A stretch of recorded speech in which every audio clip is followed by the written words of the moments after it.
पहली वीडियो में आपको स्पष्ट कर चुका हूं कि प्रेरणिक प्रभाव क्या होता है, उस प्रेरणिक प्रभाव का उपयोग कहाँ है, क्या क्या उपयोग है उसके बारे में हम आपको आज बात करेंगे उसके बारे में।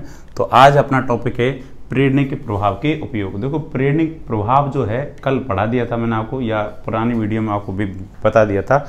उसमें बताया था कि जो प्रेरणिक प्रभाव है दो प्रकार का होता है, एक प्लस आई और एक माइनस आई, एक इलेक्ट्रॉन दाता वाला और एक इलेक्ट्रॉन ग्राही वाला। तो उन प्रेरणिक प्रभाव की वजह से किस किस चीज़ पर क्या क्या प्रभाव पड़ता है और उनका उपयोग कहाँ किया जाता है, उसके बारे में आप आज के इस वीडियो में करेंगे। तो प्रेरणिक प्रभाव के जो उपयोग हैं वो काफ़ी सारी जगह किए जाते हैं। तो अपने जो 11th और 12th क्लास का जो मोस्टली इंपॉर्टेंट पार्ट है, जहाँ की ज़्यादा ज़रूरत होती है, वो उपयोग बता देता हूँ मैं आपको।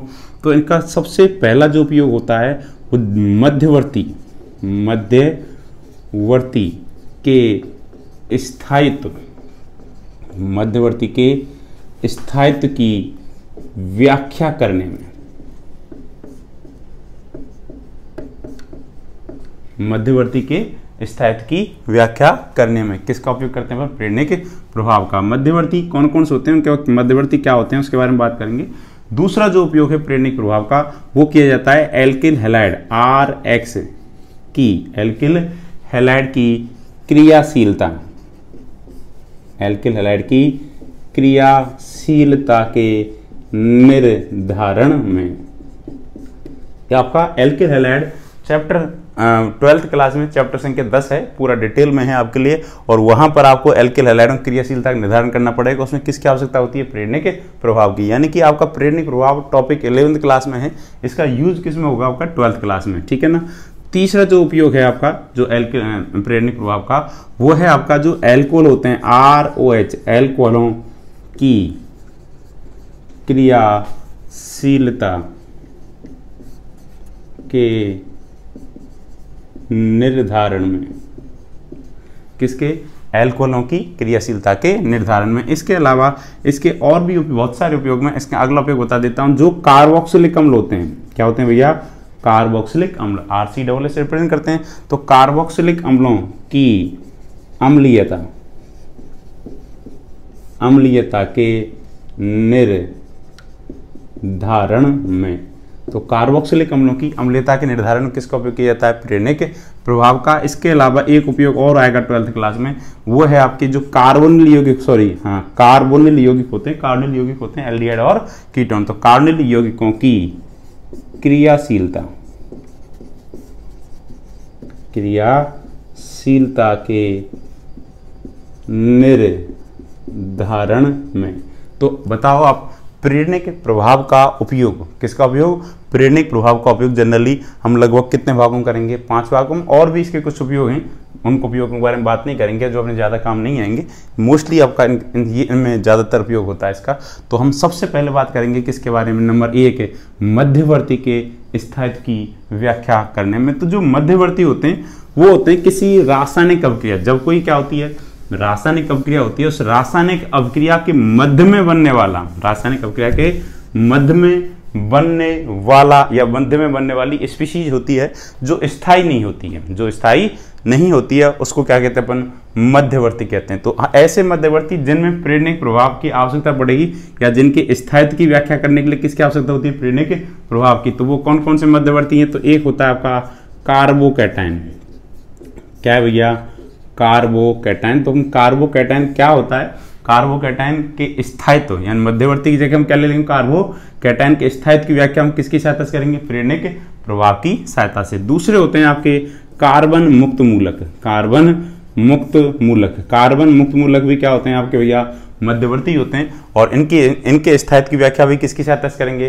प्रेरणिक प्रभाव की सहायता से। और आपका तीसरा है कार्बेनायन। तो कार्बेनायन क्या होते हैं बताएंगे आपके लिए। तो ये भी एक मध्यवर्ती हैं। ये तीनों मध्यवर्ती ऐसे हैं जिनके स्थायित्व की व्याख्या किसकी सहायता से करते हैं अपन? प्रेरणिक के प्रभाव की सहायता से करते हैं। तो मैं सबसे पहले बात कर लेता हूं किसके बारे में? कार्बोकैटायन के बारे में, या मैं ऐसे कह सकता हूं कार्बोकैटायन का स्थायित्व। तो कार्बोकैटायन का जो स्थायित्व है उसके बारे में बात कर लेते हैं अपन। तो कार्बोकैटायन किसे कहते हैं? सबसे पहली बात कौन सी बात भैया?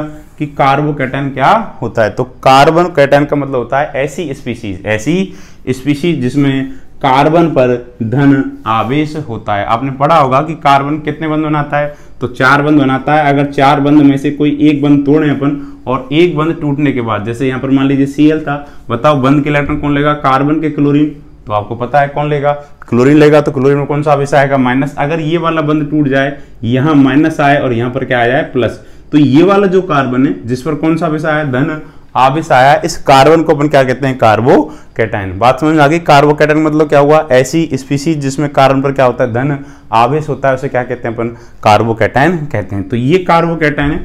और कार्बोकैटायन में बात कर लेता हूं कि अगर आपका ये है CH3CH2+, तो मुझे बताओ ये जो प्लस है इस वाले कार्बन पर है और ये कार्बन केवल एक कार्बन के साथ जुड़ा हुआ है, इसलिए इसे कहते हैं 1 डिग्री कार्बोकैटायन। क्या कहते हैं भैया, 1 डिग्री कार्बोकैटायन। बताओ इसके बाद अगर मैं आपको कहूं मेरे पास है CH3CH और नीचे फिर क्या आपका CH3 और यहाँ प्लस लगा दूं, तो आप देखिए इसमें भी इस कार्बन पर कौन सा आवेश है, धन आवेश है। और इस पर कितने CH3 समूह जुड़े हैं, 2 CH3 समूह जुड़े हैं। और अगर 2 CH3 समूह जुड़े हैं तो दोनों आपके क्या है भैया, 2 जुड़े हैं, तो क्या हो गया, ये 2 डिग्री। अरे एक से जुड़ा हुआ था तो 1 डिग्री और 2 से जुड़ गया तो क्या हो गया, 2 डिग्री कार्बोकैटायन। 2 डिग्री क्या है, कार्बोकैटायन। और अगर हम उसके बाद एक और ले लेते हैं CH3 और यहाँ पर क्या लग गया आपका ये प्लस, तो इसमें आपका जो ये कार्बन है, ये कार्बन कितने के साथ जुड़ा हुआ है, 3 अन्य कार्बन से जुड़ा हुआ है, 1 कार्बन 2 कार्बन और 3, इसे कहते हैं 3 डिग्री कार्बोकैटायन। तो हमारे पास ये कार्बोकैटायन कौन से हो गए, 1 डिग्री 2 डिग्री और 3 डिग्री कार्बो क्या हो गए, कैटायन हो गए। 1 डिग्री 2 डिग्री 3 डिग्री कार्बोकैटायन जो है, इनमें से ज्यादा स्थायी कौन सा है, कम स्थायी कौन सा है, उसकी व्याख्या हम जो है किसकी सहायता से करेंगे, प्रेरणा के प्रभाव की सहायता से। तो मैं आपको थोड़ी सी जानकारी दे देता हूँ। ये जो कार्बोकैटायन है इसमें कार्बन कितने बंध बना रहा है, 3, और एक बंध में कितने इलेक्ट्रॉन होते हैं, 2। कितने होते हैं, 2। तो बताओ इस कार्बोकैटायन में कार्बन पर कितने इलेक्ट्रॉन होते हैं, तो 2, 2 4 2 6, तो 6 इलेक्ट्रॉन होते हैं। कितने भैया, 6 इलेक्ट्रॉन। अगर किसी परमाणु पर इलेक्ट्रॉन 8 से कम हो, 8 से क्या हो भैया, कम हो, तो उसका अष्टक पूरक अपूर्ण है, तो अपूर्ण होता है। तो इसमें आपके इस कार्बोकैटायन का अष्टक कैसा होता है, अपूर्ण होता है। तो ये अष्टक अपूर्ण वाले, यानी कि मैं लिख सकता हूं अपूर्ण अष्टक युक्त होता है। आपका जो कार्बोकैटायन है वो अपूर्ण अष्टक युक्त होता है। अब आप इधर ध्यान दो, मैं बात कर रहा था कि ये जो 1 डिग्री कार्बोकैटायन है, इस कार्बन पर 6 इलेक्ट्रॉन होंगे, लेकिन यहाँ कौन लग रहा है, CH3। और मैं बता चुका हूं आपको प्रेरणिक प्रभाव में कि CH3 क्या करता है, एल्किल समूह है, इलेक्ट्रॉन देने का क्या करता है, काम, तो प्लस आई प्रभाव दिखाएगा। तो ये अपने इलेक्ट्रॉन किसको देगा, कार्बन को। तो 6 थे, तो अगर ये इलेक्ट्रॉन हल्के से भी विस्थापित होंगे कार्बन की तरफ, तो कुछ इलेक्ट्रॉन है तो इसकी तरफ बढ़ेगा, और अगर कुछ इलेक्ट्रॉन है तो इसकी तरफ अगर बढ़ा तो यहाँ पर इस पर इलेक्ट्रॉनों की पूर्ति होगी। यानी कि जो कमी 2 के इलेक्ट्रॉन की थी 8 होने के लिए, वो 2 की ना रह करके 2 से थोड़ी सी क्या रह जाएगी, कम रह जाएगी। तो इसकी वजह से इस CH3 के प्लस आई प्रभाव की वजह से इसका स्थायित्व क्या होगा, बढ़ेगा। लेकिन बताओ इसमें CH3 कितने लग रहे हैं, 2, और 2 मैथिल समूह का अगर प्लस आई प्रभाव लगेगा, 2 का क्या लगेगा, प्लस आई प्रभाव। तो यहाँ पर 2 जगह से इलेक्ट्रॉन आएंगे, तो बताओ 2 जगह से इलेक्ट्रॉन आएंगे तो ज्यादा इलेक्ट्रॉन घनत्व बढ़ेगा और इसकी वजह से स्थायित्व और ज्यादा बढ़ेगा। और यहाँ पर कितने मैथिल समूह आपके, 3, और 3 मैथिल समूह है, तो 3 का क्या लगेगा, प्लस आई प्रभाव, और 3 की वजह से 3 जगह से इलेक्ट्रॉन घनत्व बढ़ेगा। तो इसकी वजह से यहाँ पर 2 इलेक्ट्रॉनों की कमी थी, 1 जगह से आ रहे हैं, यहाँ भी 2 की कमी थी, 2 जगह से आ रहे हैं, वहां भी 2 की कमी थी, कितनी जगह से आ रहे हैं, 3 जगह से आ रहे हैं। तो इसकी वजह से यहाँ पर इलेक्ट्रॉनों की जो पूर्ति है वो लगभग हो जाती है, या मैं ऐसा कह सकता हूँ कि यहाँ इलेक्ट्रॉनों की जो कमी है वो सबसे क्या होगी, कम होगी, क्योंकि यहाँ 2 जगह से व्यवस्था हो रही है, 2 जगह से इलेक्ट्रॉन आ रहे हैं, या 2 जगह से इलेक्ट्रॉन का या प्लस आई प्रभाव लग रहा है, और यहाँ कितनी जगह से लग रहा है, 3 जगह से। और इसकी वजह से इसके पास इलेक्ट्रॉनों की बहुत कम कमी है, और यहाँ इलेक्ट्रॉनों की कमी क्या है, ज़्यादा है, इसलिए इसको इलेक्ट्रॉन लेने पड़ेंगे, इसकी क्रियाशीलता ज़्यादा होगी, और जिसकी क्रियाशीलता ज़्यादा होती है उसका स्थायित्व क्या होता है, कम होता है। तो इसका स्थायित्व कम है, इससे ज़्यादा इसका स्थायित्व है, और उससे ज़्यादा इसका स्थायित्व है। तो ये कार्बोकैटायनों के स्थायित्व का जो क्रम है हमने किसकी सहायता से बताया, प्रेरणा के प्रभाव की सहायता से। क्या कहोगे, 1 डिग्री कार्बोकैटायन, 1 डिग्री कार्बोकैटायन से 2 डिग्री व 3 डिग्री कार्बोकैटायन की ओर जाने पर एल्किल समूह की संख्या बढ़ती है। एल्किल कह सकते हैं या मैथिल कह सकते हैं, तो मैथिल समूह की संख्या बढ़ती है, जिनके प्लस आई प्रभाव के कारण, जिनके प्लस आई प्रभाव के कारण। तो बताओ प्लस आई प्रभाव लगेगा तो स्थायित्व में क्या होगी, वृद्धि होगी। तो ये कार्बोकैटायनों की स्थायित्व की क्या होगी, व्याख्या। एक कार्बोकैटायन और है, जैसे मैं आपसे जो है मैं लिख देता हूँ CH3+। बताओ क्या ये कार्बोकैटायन 1 डिग्री 2 डिग्री 3 डिग्री में किसी में आएगा? तो जनरली इसको जो माना जाता है वो 1 डिग्री में माना जाता है, लेकिन इसको कहते हैं मैथिल कार्बोकैटायन। क्या कहते हैं, मैथिल कार्बोकैटायन। बताओ इस मैथिल कार्बोकैटायन में C पर क्या लग रहे हैं, H। कितने H लग रहे हैं, 3, और 3 H के अलावा इसको यहाँ पर तीनों के तीनों क्या लग रहे हैं, H। यहाँ पर कुछ नहीं, जो कि इस पर फोकस करें तो यहाँ CH3 है, फिर C है, और इस पर 2 क्या लग रहे हैं आपके H, एक ऊपर लग रहा है और एक कहाँ लग रहा है, नीचे, और ये क्या है आपका कार्बोकैटायन। अब आप थोड़ा सा फोकस करना कि यहाँ 2 आपके क्या आ गए, हाइड्रोजन, और यहाँ क्या आ रहा है आपका CH3। तो इसमें 2 हाइड्रोजन है, 2 हाइड्रोजन कॉमन हो गए, लेकिन यहाँ पर क्या आ रहा है, CH3 किसके स्थान पर आ रहा है, H के स्थान पर। तो H की तुलना में CH3 का कौन सा प्रभाव होता है, प्लस आई प्रभाव। तो इसकी वजह से इसका स्थायित्व क्या होगा, ज़्यादा। तो ये ज़्यादा स्थायी होगा, ये क्या होगा, कम स्थायी होगा। तो मैथिल कार्बोकैटायन कह देते हैं, और इसको मैं क्या कह देता हूँ, 0 डिग्री कार्बोकैटायन। ठीक है ना, बहुत सारे लोग कह सकते हैं, इसमें कोई दिक्कत नहीं है। तो आपको 0 डिग्री कार्बोकैटायन 1 डिग्री है, 2 डिग्री और 3 डिग्री है। तो इसमें सबसे ज़्यादा जो स्थायिक होता है वो कौन सा होता है, 3D कार्बोकैटायन होता है। किसकी वजह से, प्लस आई प्रभाव के कारण। किसके कारण, प्लस आई प्रभाव के कारण। तो ये आपके कार्बोकैटायन के स्थायित्व का क्या हो गया, क्रम हो गया। मैं आपको इस प्रेरणिक प्रभाव से संबंधित एक प्रश्न पूछना चाहता हूँ कि देखो मैंने अभी बताया था आपको कि ये CH3 है, और इस C पर कितने H हैं, 3, 1 2 और 3, और यहाँ क्या है, प्लस है, और इस पर मैं एक CH3 वाला समूह ले रहा हूँ, CH3C H H, और यहाँ पर क्या आ रहा है आपका ये प्लस।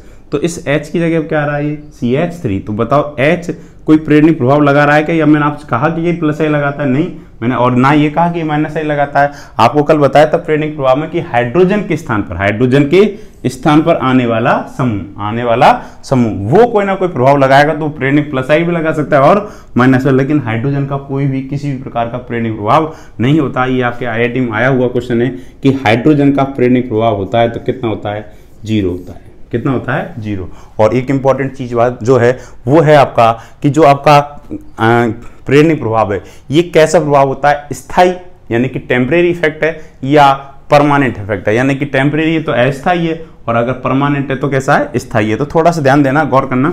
मैंने आपसे कहा कि भाई ये CH3 इलेक्ट्रॉन दे रहा है, तो अगर ये CH3 अपने इलेक्ट्रॉन देगा तो दोनों कार्बन कार्बन के बीच से थोड़े से किसकी तरफ चले जाएंगे, आगे वाले कार्बन तरफ चले जाएंगे, और ये जब ये देगा तो ये इलेक्ट्रॉन इसी जगह पर प्रेजेंस रहेंगे। ऐसे नहीं है कि ये जो है किसी की प्रेजेंस में यानी कि किसी अन्य अभिकर्मक की उपस्थिति में दिए जाएं, ऐसा नहीं है। ये ऑलरेडी जितना देगा उतना ही देगा, और जिस जगह पर इलेक्ट्रॉन पहुंचेंगे उसी जगह पर आपको ये मिलेंगे। तो ये परमानेंट इफेक्ट होता है, ऐसा नहीं किसी अन्य अभिकर्मक की उपस्थिति में होता है, उससे कोई फर्क नहीं पड़ता, ये परमानेंट इफेक्ट होता है। तो ये आपका क्या हो गया, 2 चीजें बताई मैंने आपको। बताओ हाइड्रोजन का प्रेरणिक प्रभाव कितना होता है, तो 0। और दूसरी चीज जो बताई मैंने आपको कि जो प्रेरणिक प्रभाव होता है वो कैसा होता है, आपका स्थायी होता है। कल की वीडियो में मैंने आपको ये बात बताई थी। ये आपके कार्बोकैटायनों के स्थायित्व का क्रम क्या हो गया, कंप्लीट। अब हम कार्बोकैटायन की बात कर लेते हैं, किसके, कार्बन मुक्त मूलक। तो कार्बन मुक्त मूलक किसे कहते हैं उसके बारे में बात कर लेते हैं। कार्बन मुक्त मूलक का स्थायित्व। तो कार्बन मुक्त मूलक में क्या होता है, ऐसी स्पीशीज जिसमें कार्बन पर क्या हो, एक इलेक्ट्रॉन हो। कितना इलेक्ट्रॉन हो, एक एकल इलेक्ट्रॉन हो या एक अयुग्मित इलेक्ट्रॉन होता है, उसे कहते हैं कार्बन मुक्त मूलक। तो कार्बन अगर मुक्त मूलक आपके पास है, अरे क्या भैया कार्बन मुक्त मूलक, तो इन सभी कार्बनों पर बताओ प्लस की जगह क्या हो जाएगा, एक इलेक्ट्रॉन। तो एक एकल इलेक्ट्रॉन आ जाएगा, यहाँ पर भी क्या आ जाएगा, एक एकल इलेक्ट्रॉन आ जाएगा, और आपका जो आगे वाला जो पार्ट है इसमें भी ये प्लस की जगह क्या आ जाएगा, एक एकल इलेक्ट्रॉन। तो क्या बताओगे आप, ऐसे कार्बन या ऐसी स्पीशीज जिसमें कार्बन पर, किस पर भैया, कार्बन पर एक एकल इलेक्ट्रॉन उपस्थित होता है, उसे क्या कहते हैं, कार्बन मुक्त मूलक कहते हैं।